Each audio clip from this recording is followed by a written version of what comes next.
Bonjour à toutes et à tous, Grégory Bock, auteur du livre Localisation. Aujourd'hui je recommence les vidéos, les podcasts, parce qu'il y a un sujet dont je voudrais vous parler, qui est celui de l'effondrement et de la religion. Donc voilà, deux sujets un peu chauds, un peu sujets à débat, où il y a plein de choses à dire. C'est ça qui est intéressant.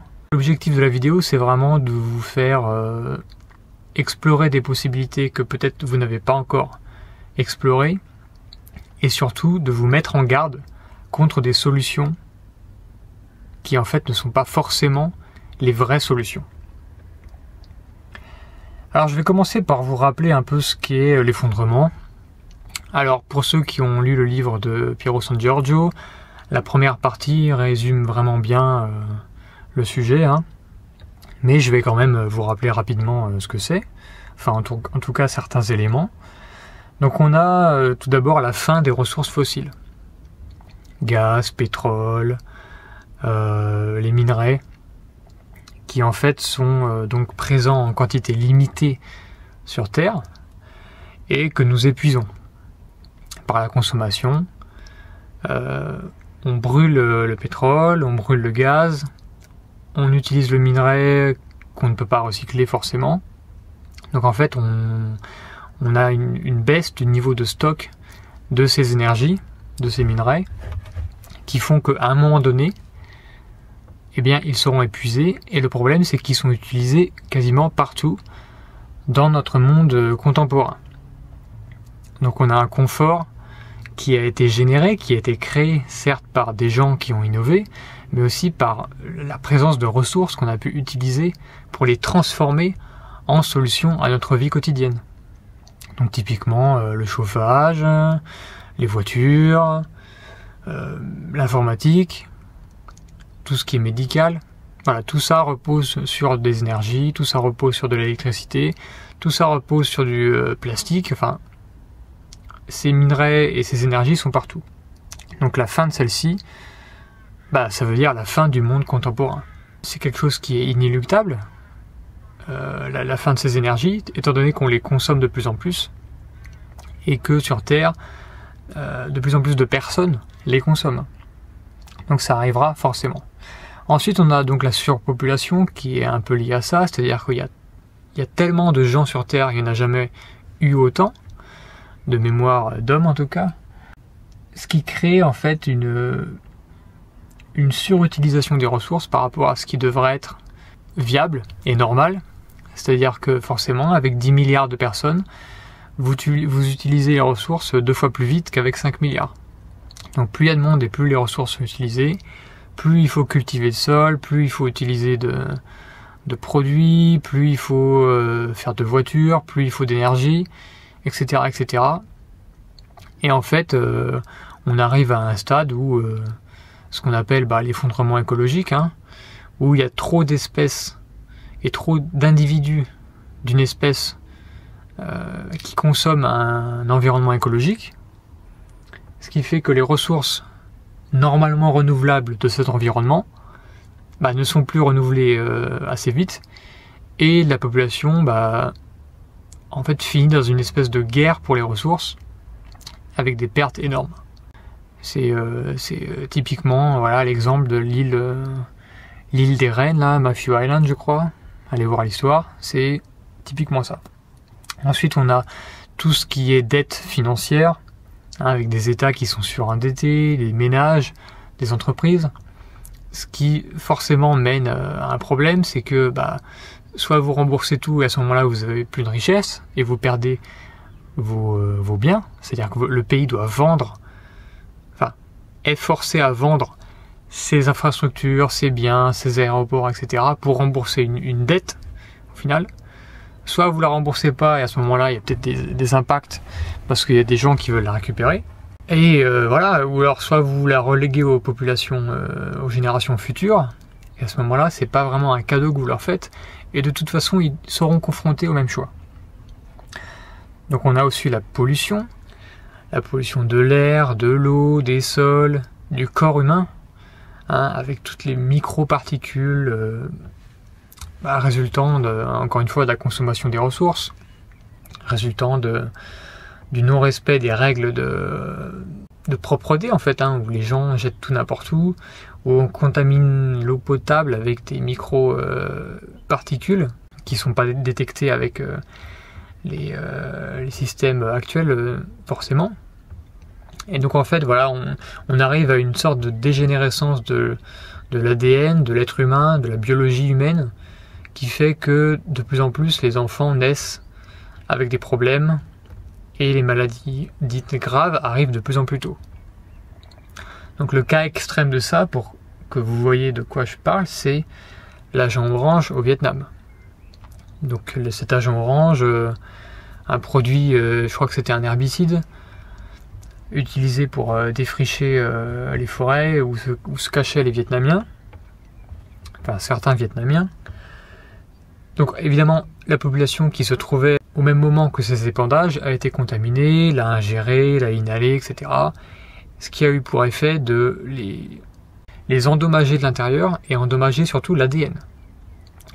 Ce qui fait que quand ils ont eu des enfants, eh bien ces enfants ont eu des gros problèmes, puisqu'ils ont des membres en plus, en moins, des organes déformés, des os déformés. Enfin, malheureusement, c'est des individus qui sont nés avec un problème tellement gros qu'ils sont pas viables et ils représentent une charge pour leur famille. Et c'est une impasse. Donc c'est très très triste. Mais ce qui nous arrive en ce moment avec la pollution, c'est l'agent orange, mais en version plus soft. Voilà.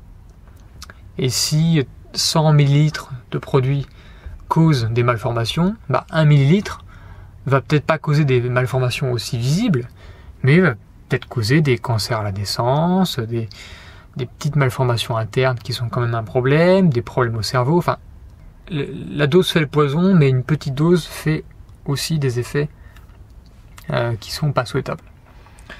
Donc on a cette pollution qui est partout, on a la santé, je viens d'en parler, la santé mentale, la santé des organes, la santé du corps, de la physiologie. Voilà, on voit que la population est de plus en plus médicamentée et que ça ne résout pas le problème évidemment, puisque c'est un traitement de symptômes. Mais voilà, on peut penser que si on continue dans une direction où en fait l'être humain est de plus en plus malade, de plus en plus assisté, eh bien toutes les générations qui vont venir seront de pire en pire, puisque les problèmes vont s'accumuler. Étant donné que vous allez être né avec déjà des problèmes, vous n'allez pas les acquérir au cours de votre vie, par exemple parce que vous n'avez pas respecté les règles de santé. Non, vous allez les avoir dès la naissance, en passif. Et vous allez devoir faire avec toute votre vie. Donc ça, c'est un gros problème. Et enfin, une des dernières composantes de l'effondrement qu'on peut citer, par exemple, c'est les mœurs. C'est-à-dire qu'en fait, on est dans une société, enfin en tout cas en Europe en 2019, qui autorise tellement de liberté, qui a tellement voulu casser les cadres de la morale, que on ne connaît pas en fait les effets de ça à long terme. C'est-à-dire que cette religion de totale liberté, on ne sait pas où ça nous mène. Voilà. On sait où la tradition nous mène, puisque la tradition a été observée pendant des siècles, mais ce que l'on expérimente actuellement, on ne sait pas où ça nous mène. Par exemple, l'homosexualité, qui il y a encore 40 ans, 50 ans, n'était pas vue de la même manière que maintenant. À l'époque, c'était vu comme une maladie, maintenant c'est vu comme quelque chose de normal. Et du coup, la question c'est jusqu'où va aller cette acceptation de choses que actuellement on trouve anormales. Par exemple, si on parle de la pédophilie, actuellement on trouve ça tabou, mais dans 5 ans, dans 10 ans, dans 15 ans, quand les médias auront continué leur travail de sape et de dépravation, est-ce que dans 15 ans, la pédophilie et la zoophilie et tout le reste ne seront pas considérés simplement comme des orientations sexuelles? Est-ce qu'on va vers ça? Difficile à dire, mais en tout cas, on prend la direction. Voilà. Donc en fait, tous les éléments que je viens de citer là, sur des domaines assez variés quand même, arrivent en même temps et chaque année, chaque jour, chaque seconde s'amplifient. Et en fait, la conjonction de ces éléments-là, ça mène à quoi? Ça mène à ce qu'on appelle un effondrement. C'est-à-dire que la société humaine est devenue tellement dysfonctionnelle qu'elle s'écroule. Alors elle s'écroule soit parce que la population meurt, simplement, soit on se fait envahir et on meurt, enfin, en tout cas elle disparaît. C'est-à-dire que la société actuelle qu'on connaît disparaît. Donc c'est ça ce qu'on appelle l'effondrement. Et ça veut dire que vous perdez votre job, vous perdez votre famille, vous perdez votre vie. Vous pouvez tout perdre, voilà. Donc c'est pas positif, mais on n'est pas là pour être optimiste à 100%. Vous voyez, il faut être réaliste. Il n'y a que comme ça qu'on arrivera à prendre le bon vent et aller vers la bonne direction. Donc face à ce constat vraiment de bloc négatif et de bloc de ténèbres, est-ce qu'on est vraiment face à une impasse? Est-ce qu'on est condamné à s'effondrer? Est-ce qu'on est des victimes qui restent passives, voilà, face aux risques qui arrivent, face à tous ces dangers-là? Est-ce qu'on fait le choix de la victimisation ou est-ce qu'on fait le choix de prendre les responsabilités, de chercher les solutions, de les trouver, de les appliquer? Et donc moi c'est ça dont je voudrais parler actuellement, c'est les solutions à l'effondrement. Donc les solutions à l'effondrement, actuellement, elles relèvent de plusieurs domaines. Et je vais en citer comme ça, un peu en vrac, pour qu'on ait un peu des idées sur ce qui se passe. Donc tout d'abord, on a des solutions qui sont écologiques. C'est-à-dire que face, donc notamment à la baisse des énergies et à la baisse des minerais, on nous dit que il suffit de réduire la consommation pour que on ait accès à cette énergie. Sauf que en fait, vous pouvez très bien passer de 50 kilos utilisés par mois, vous pouvez passer à 5 kilos. Si dans le même temps la population continue de s'accroître et que le nombre de personnes qui utilisent 5 kilos de matière par mois augmente, eh bien vos ressources vont être finies à la même rapidité. Donc en fait, diminuer par personne l'impact écologique, ok, c'est logique, mais c'est pas une solution viable en elle-même, parce que elle ne cadre pas le nombre de personnes qui utilisent ces ressources. Ensuite, on a des solutions démographiques, c'est-à-dire un contrôle de la démographie. Mais alors là, évidemment, la question c'est contrôler par qui, et surtout qui doit diminuer. Donc ça, c'est une solution qui est une vraie porte de sortie, mais le problème c'est qu'elle est tellement inapplicable à l'heure actuelle qu'on la considère même pas. Ensuite, on a des solutions plutôt matérielles. Donc là, je vais inclure tout ce qui est le survivalisme classique, voilà, avec la mise en place d'un système de survie, on va dire, dans sa maison, dans son appartement, avec du matériel, des stocks, etc., des techniques qui font que on a plus de chances de s'en sortir. Mais ça, c'est pareil.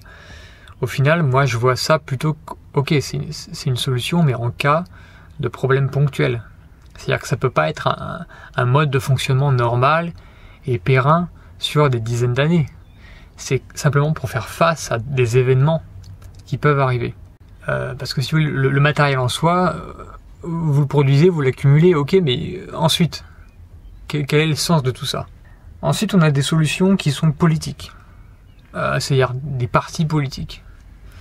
Donc ça, c'est typiquement ce qu'on a en démocratie actuellement, voilà, avec des partis qui prétendent apporter des solutions.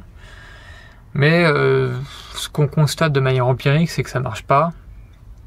Déjà parce qu'il y a un attrait pour le pouvoir qui fait que les gens, en fait, ne cherchent pas vraiment des solutions de long terme, mais cherchent l'élection à court terme. Donc ça, c'est un travers typique de la démocratie.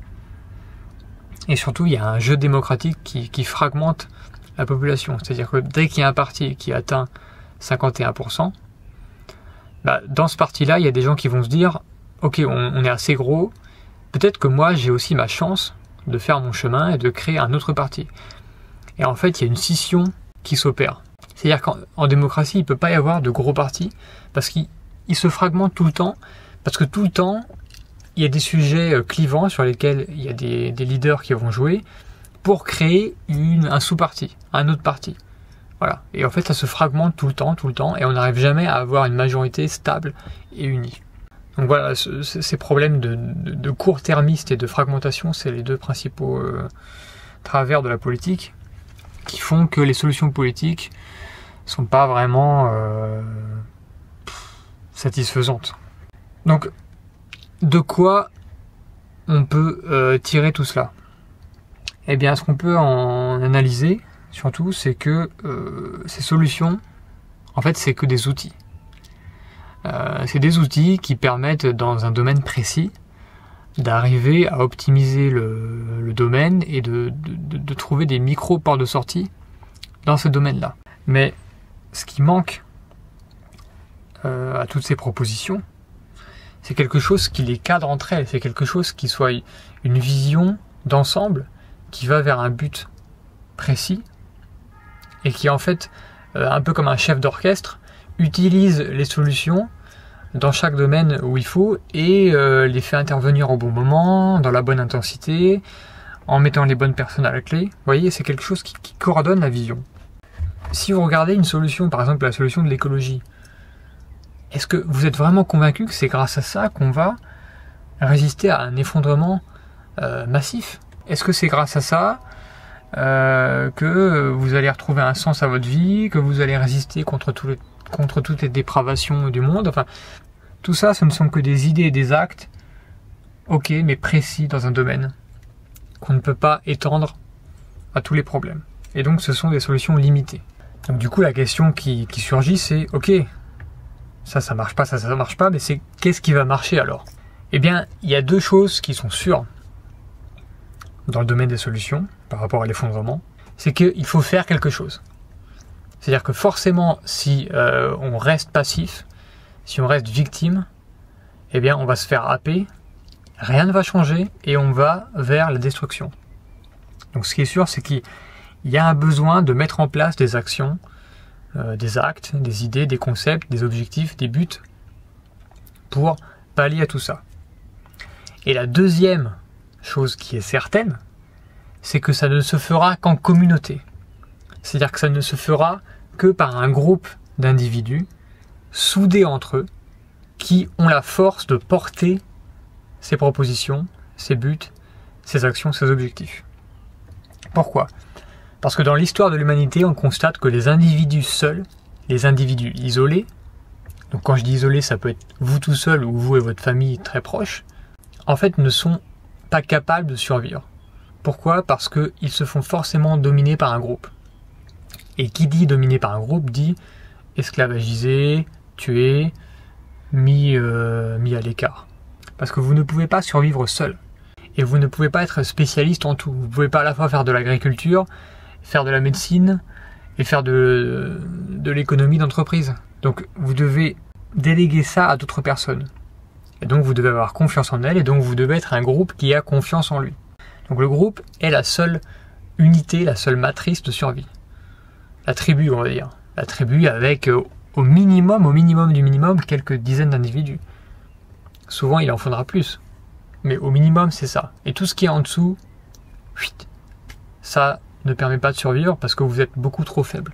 Donc toutes les solutions individuelles, présentées comme individualistes, où vous achetez quelque chose et paf, vous avez une solution, déjà il faut se méfier. Donc typiquement l'accumulation indéfinie de matériel, ça c'est une solution un peu suspecte. Parce que ok, vous allez survivre pendant un certain temps, mais quid du futur? Et comment est-ce que cela va vous permettre de vous organiser? Au contraire, ça va être quelque chose qui va créer des tensions au sein du groupe parce que vous allez avoir du stock et pas eux, ou vous allez vouloir des choses qu'ils vont pas vouloir vous donner. Donc en fait, ça va fragmenter le groupe, toutes ces solutions de stock. Néanmoins, ça reste évidemment un très bon moyen de se protéger contre un ouragan, contre un tremblement de terre, contre un événement qui est ponctuel. Je suis pas en train de dire que faire du stock c'est débile. Au contraire, c'est très intelligent et il faut que les gens en fassent plus. Mais il faut pas qu'ils croient que c'est ça la vraie solution à long terme. Donc tout ce que je viens de développer, ça se résume comme cela, c'est que la solution et la survie à l'effondrement, ça passera forcément par le groupe, par la communauté, par l'alliance d'individus, et ça passera forcément par la mise en place d'actions. La mise en place d'idéologies, la mise en place d'objectifs communs qui font que le groupe ira dans la même direction. Le seul concept, la seule réalité qui permet d'incorporer ces deux axes de solution, c'est la religion. Pourquoi ? Parce que la religion, c'est une communauté d'individus qui partagent des valeurs, des rites, et qui a une connexion très forte, qui a une confiance. La religion en fait crée un label qui fait que vous allez reconnaître quelqu'un comme votre ami alors que vous l'avez jamais vu. Parce que vous savez que cette personne qui se dit membre de la religion, eh bien partage un ensemble de valeurs et de croyances que vous partagez aussi. Ce qui fait que vous réduisez le risque de conflit et donc que vous augmentez la viabilité de la relation que vous allez avoir avec cette personne. Donc la religion permet de diffuser, de faire adhérer un groupe à des idées communes. Ça permet l'entraide. La religion apporte aussi des réponses aux individus, c'est-à-dire que c'est un des seuls domaines où vous allez vraiment pouvoir trouver des réponses à vos interrogations profondes sur le sens de la vie. Et ces interrogations, vous allez les avoir, et on va les avoir, quand les symptômes de l'effondrement seront de plus en plus forts. Forcément, il y aura des gens qui se demanderont à quoi bon survivre, à quoi bon lutter, de toute façon on va se faire emporter. Et donc c'est à ce moment-là qu'avoir un sens à la vie va vous permettre d'être plus fort que si simplement vous êtes là à écouter à la télé, à écouter ce qu'on vous dit, et puis à vous résigner. Une des forces de la religion, c'est le groupe, donc, on l'a vu, et surtout c'est l'action que va mener ce groupe. Donc un exemple concret, si dans l'école de votre village, de votre quartier, eh bien l'académie décide de faire intervenir des transsexuels, des drag queens, etc. pour en fait expliquer à vos enfants que ils doivent tout accepter, que tout est possible, qu'il ne faut pas se limiter, et que au final, être un drag queen, c'est très très bien. Eh bien, vous allez pouvoir aller avec votre groupe de religieux. Donc, vous savez que ce groupe est convaincu que cette action évidemment est mauvaise à long terme sur l'enfant parce qu'elle brouille ses repères, parce qu'elle empêche une construction saine de l'identité, etc. Donc ce que vous allez faire, c'est que vous allez aller avec votre groupe religieux et vous allez aller voir l'école et vous allez lui dire non, on ne veut pas de ça car on est contre. Et on n'est pas contre parce qu'on trouve que c'est... parce qu'on va vous démontrer que c'est mauvais. On est contre parce que notre religion l'interdit. Vous voyez ? Et comme ça fait un argument d'autorité auquel on ne peut pas argumenter. Parce que si vous commencez à aller dans un débat avec les profs, avec les intervenants, vous allez dire « Moi, je pense que c'est mauvais parce que... » Eh bien, vous avez déjà perdu. Parce que eux, ils ont la force du système avec eux, et ils vont vous dire « Mais nous, on pense que... » Et vu que c'est nous qui avons le contrôle des cours, eh bien, c'est nous qui allons imposer ça, et si vous n'êtes pas content, eh bien vous déménagez. Vous inscrivez votre gosse dans une autre école. Et donc vous avez déjà perdu. Accepter le débat, c'est déjà perdre. C'est pour ça que la seule chose qui marche, en fait, c'est imposer un point de vue en disant « Non, on n'accepte pas ça parce que c'est contraire à ce que l'on croit. » Et là, la personne en face ne pourra rien dire. Parce que vous ne pouvez pas argumenter contre une foi. Vous pouvez pas commencer à entrer dans un débat d'idées religieuses face à quelqu'un qui est convaincu que les choses sont comme elles sont. Parce que vous êtes face à un mur. Et justement, c'est cette force de mur commune que vous allez utiliser pour en fait faire respecter vos idées et permettre une survie à l'effondrement. Donc là, c'est un exemple sur les mœurs en particulier, mais mettons, si vous voulez que votre commune se dote, je sais pas moi, de réserves d'eau plus importantes ou de captage plus résilient, si vous êtes tout seul à y aller, la personne va vous écouter. En revanche, si vous êtes 10% de la commune à faire une lettre au maire signée donc par, je sais pas moi, par 100 personnes en lui disant il faut qu'on investisse là-dedans, etc., c'est nécessaire, il va être forcément plus enclin à vous écouter.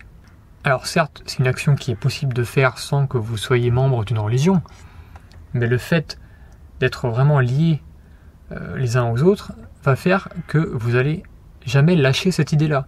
Et donc dans le temps, tous les ans, vous allez refaire la même lettre, vous allez insister, etc., etc. Et après, vous allez peut-être donner des consignes de vote. Enfin, en tout cas, le but, c'est d'avoir un impact plus important. Et forcément, l'impact de groupe est plus important que l'impact d'un seul individu isolé. Ça, c'est sûr. Donc voilà un peu pour les avantages que procure une religion.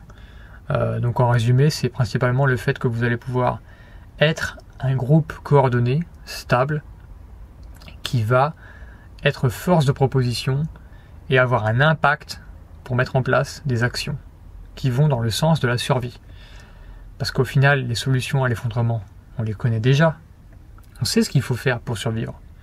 C'est juste qu'on est face à des forces contraires qui, elles, ne veulent pas forcément que ces solutions-là soient appliquées. Donc on a davantage besoin d'un moyen de faire appliquer ces idées que d'idées en elles-mêmes. Parce que les idées, on les connaît. Donc maintenant, je voudrais citer quelques groupes religieux qui existent. Donc en 2019, quand vous écoutez la vidéo, même si c'est après, sûrement que ces groupes existent encore, qui sont en fait des groupes religieux, et qui, par certains aspects, et dans certains domaines, se protègent contre des aspects de l'effondrement.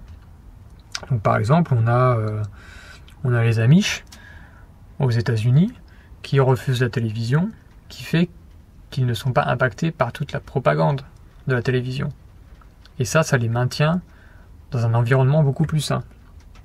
On a par exemple les Juifs qui sont très unis entre eux, ce qui fait qu'il y a une entraide entre Juifs qui est réelle, et ce qui fait qu'ils sont plus forts par rapport à un groupe d'individus isolés. On a les musulmans qui, notamment par certaines valeurs, certains principes financiers, échappent aussi à des aspects de l'effondrement. On a les chrétiens, la vie est le produit de Dieu, donc faire la vie c'est bien, donc faire des enfants c'est bien. Et voilà, là vous avez une idéologie qui certes repose sur une base théologique à laquelle on n'adhère pas forcément, mais qui en tout cas dans les faits procure un nombre de naissances. Donc ça génère la vie, même si c'est via un moyen un peu détourné. Ces groupes religieux ont forcément des bons côtés, des mauvais côtés. Voilà, c'est pas le débat maintenant de faire un inventaire des inconvénients et des avantages. Le but, c'est de montrer que par la religion, il y a des groupes qui arrivent à résister à certains aspects de l'effondrement. Alors, j'ai pas d'exemple de religion vraiment actuellement qui soit la solution ultime. Mais en tout cas, le but de la vidéo, c'est vraiment de sensibiliser et de défendre le point de vue que la solution ne sera pas forcément matérielle à 100%, économique, philosophique, ça sera un tout. Et ce sera un tout qui sera avant tout spirituel. Parce que vous aurez la volonté de survivre. Et une fois que vous avez la volonté de survivre, eh bien tout découle. Forcément, si vous voulez survivre, vous mettez en place des actions. Forcément, si vous voulez que vos enfants survivent, vous mettez en place des systèmes. Vous interdisez certaines choses. Vous faites des stocks. Vous mettez en place des revenus alternatifs.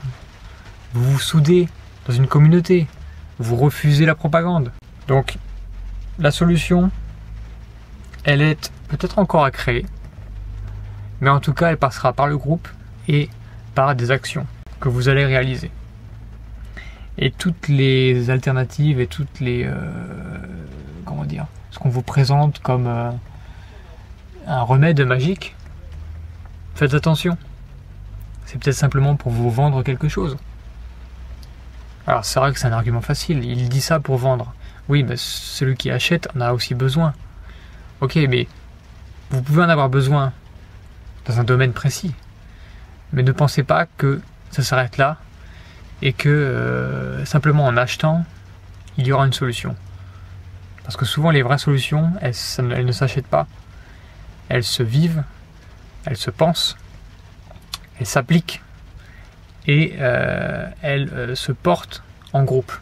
La religion qui nous sauvera de l'effondrement, elle couvrira les aspects qui ont généré cet effondrement. Donc elle aura une dimension écologique, elle aura une dimension de respect de la santé, elle aura une dimension du contrôle des ressources, de contrôle de la population, elle aura une dimension aussi philosophique pour que les mœurs restent traditionnelles et restent sains et ne mènent pas vers la destruction. Et elle aura aussi un côté identitaire, dans le sens où la recherche de qui vous êtes et les réponses à cette question qui est assez centrale dans la vie, au final, qui nous sommes, vous permettront de vous allier avec des gens qui vous ressemblent et ensemble agir pour porter les solutions. Donc je vous invite, comme je m'invite moi, à regarder, à observer les religions, à les écouter, pour voir en quoi est-ce qu'elles nous aident à faire face à certains aspects de l'effondrement. Si vous avez des remarques à faire, écrivez-les dans les commentaires. Si vous pensez que je suis plutôt proche de la vérité, mettez un like. Si vous pensez que je suis plutôt proche de l'erreur, mettez un dislike. Voilà, c'était Grégory Book et je vous dis à la prochaine. Ciao.